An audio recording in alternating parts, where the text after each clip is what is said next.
जय जिनेन्द्र। आज हम NCERT 12th micro economics chapter 3 माध्यमिक शिक्षा मंडल के प्रश्न बैंक का क्वेश्चन नंबर 9 सॉल्व करेंगे कि सीमांत लागत केवल परिवर्तनशील लागत के ऊपर निर्भर है।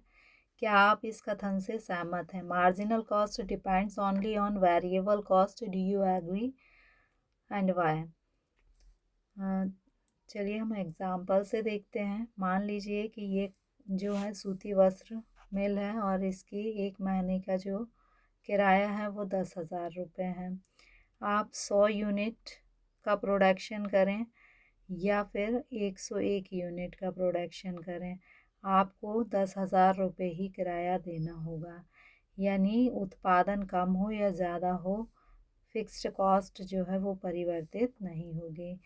जबकि 100 यूनिट का आप उत्पादन करेंगे तो आपको कपास जो है वो कम लगेगी। अगर 101 यूनिट का उत्पादन करेंगे तो कपास ज़्यादा लगेगी।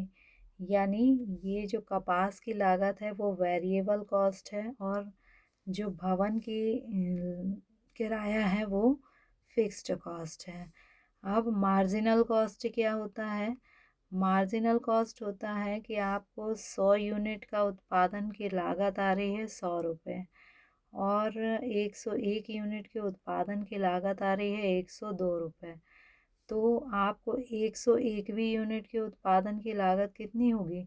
केवल 2 रुपये होगी। तो मार्जिनल कॉस्ट क्या होती है? सीमांत लागत की एक अतिरिक्त इकाई के उत्पादन की जो लागत होती है उसे हम क्या कहते हैं? सीमांत लागत।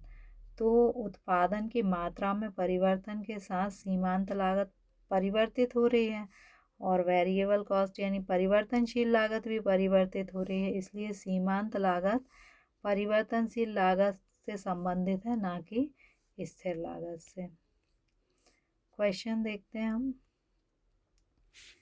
क्वेश्चन में आपसे पूछा गया है कि क्या जो सीमांत लागत है वह परिवर्तनशील लागत पर निर्भर करती है? तो हाँ, सीमांत लागत जो है वो परिवर्तनशील लागत पर निर्भर करती है। क्यों करती है? क्योंकि परिवर्तनशील लागत का संबंध उत्पादन की एक अतिरिक्त इकाई में वृद्धि से है। क्योंकि यदि एक इकाई अतिरिक्त इकाई में वृद्धि होती है तो परिवर्तनशील लागत भी बदलती हैं और सीमांत लागत भी बदलती हैं। इसलिए सीमांत लागतों का संबंध किससे है? परिवर्तनशील लागत से। अब सीमांत लागत किसे कहते हैं? उत्पादन की एक अतिरिक्त इकाई में वृद्धि करने से कुल लागत में जितनी वृद्धि होती है उसे सीमांत लागत कहते हैं। मतलब आपने 100 इकाइयों की लागत 100 रुपये है और 101 इकाई की लागत 102 रुपये है, तो सीमांत लागत क्या होगी? 100 में से हम 102 माइनस कर देंगे तो 2 रुपये। यानी एक अतिरिक्त इकाई के उत्पादन की लागत कितनी है? 2 रुपये। यही क्या है? सीमांत लागत। अब परिवर्तनशील लागत जो होती है वो एक अतिरिक्त इकाई के उत्पादन में वृद्धि के साथ साथ परिवर्तित होती है। जब आप 100 इकाई का उत्पादन कर रहे थे तो कपास कम लग रही थी और 101 इकाई का उत्पादन कर रहे हैं तो कपास ज़्यादा लग रही है। इसलिए परिवर्तनशील लागत का संबंध सीमांत लागत से है। क्यों है? क्योंकि सीमांत लागत भी अतिरिक्त इकाई के उत्पादन में वृद्धि से वृद्धि होती है और परिवर्तनशील लागत में भी अतिरिक्त इकाई के उत्पादन से वृद्धि होती है।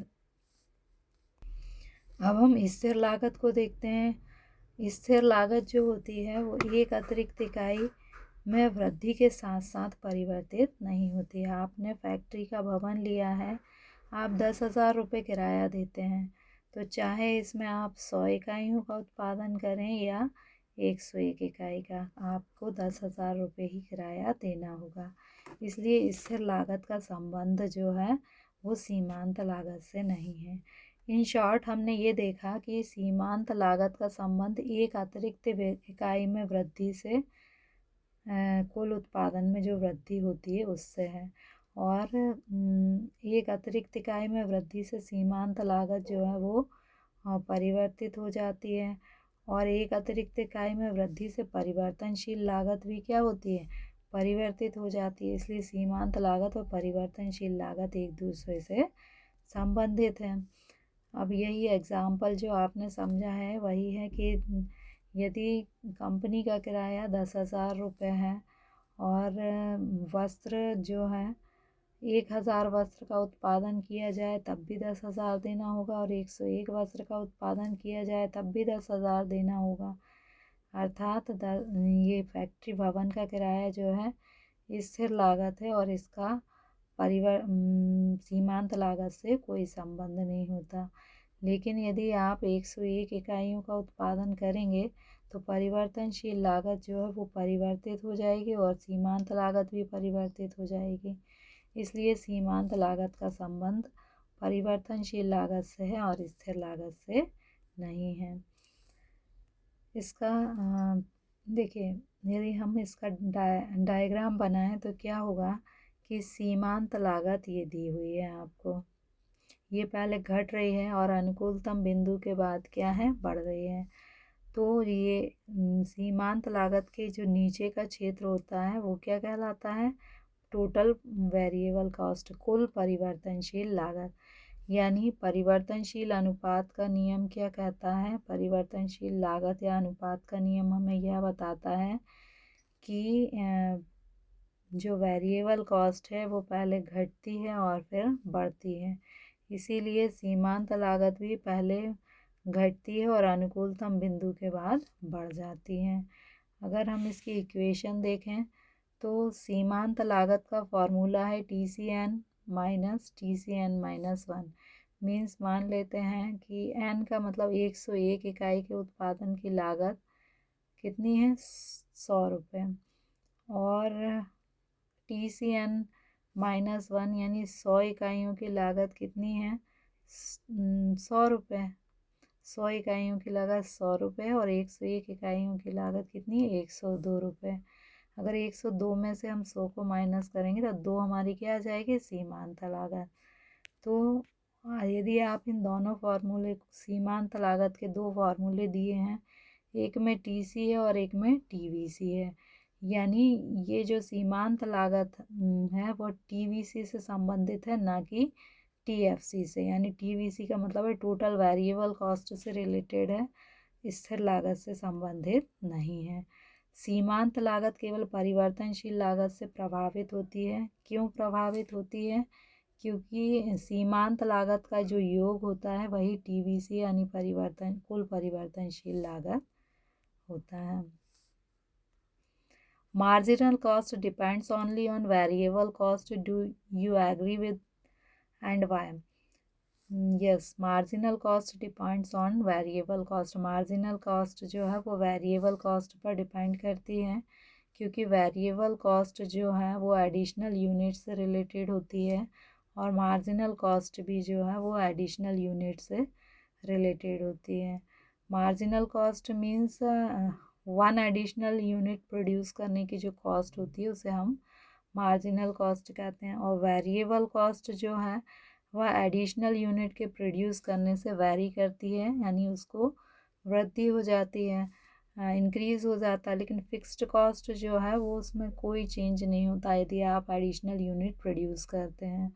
सो fixed cost is not related with marginal cost and variable cost is related with marginal cost. For example, if a garment company, manufacturing company, rent is 10,000 and 1,000 garments produced every day. If 1,001 garment produced instead of 1,000, the rent will remain same. Means यदि 1,000 की जगह 1,001 garments को produce किया जाए तो rent कैसा रहेगा, same रहेगा। जबकि जो कॉटन है उसकी कॉस्ट जो है वो वेरी कर जाएगी यदि अधिक प्रोडक्शन होगा। इसका अर्थ है कि जो मार्जिनल कॉस्ट है वो रिलेटेड है वेरिएबल कॉस्ट से और फिक्स्ड कॉस्ट से रिलेटेड नहीं, क्योंकि वहाँ फिक्स होती है। और मार्जिनल कॉस्ट और वेरिएबल कॉस्ट वेरी करते हैं according to production. Look at the diagram, this is the production and this is the cost. This is MC curve which is downward sloping, and on optimal point it is increasing. In first it is decreasing, and on marginal point, after marginal point it is increase according to law of variable proportion or variable cost. If you look at the formula of MC, TCN minus TCN minus 1 and TCN equal to TVCN minus TVCN minus 1, means in place of TC we can put TVC. So TVC related to MC, not TFC. Okay, thank you.